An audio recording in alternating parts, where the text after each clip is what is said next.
മലയാള സിനിമയിൽ എടുത്തിട്ടുണ്ടെങ്കിൽ അവര് സെലക്ട് ചെയ്തില്ലെങ്കിൽ മലയാള സിനിമയ്ക്ക് തീരാത്തൊരു നഷ്ടമായി അങ്ങനെ ഉണ്ടല്ലേ.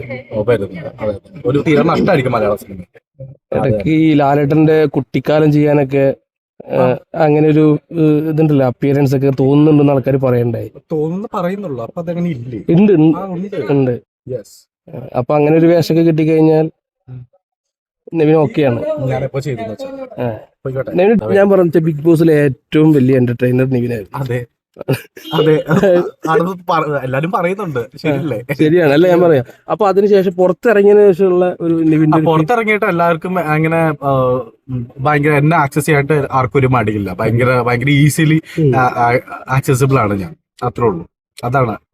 പിന്നെ നവീനെ ഏറ്റവും കൂടുതൽ ഇഷ്ടം കുട്ടികളായിരുന്നു. കുട്ടികളാണ് ഇപ്പോൾ ഏറ്റവും കൂടുതൽ നവീനെ. പക്ഷെ കുട്ടികൾക്ക് വോട്ടുണ്ടാവില്ല, എന്നാലും കുട്ടികൾക്ക് വോട്ടില്ല എന്നുള്ളത് കുട്ടികളുടെ അടുത്ത് എല്ലാവർക്കും ഇപ്പൊ മൊബൈലുണ്ട്. അമ്മമാരുടെ ഈ ഹോട്ട്സ്റ്റാർ ഒക്കെ എടുത്തിട്ട് കുട്ടികളെ എനിക്ക് വോട്ട് ചെയ്യുന്നത്. ചാറ്റ് ചെയ്യാൻ മാത്രമേ അവർക്ക് അറിയാൻ പാടുള്ളൂ. പിന്നെ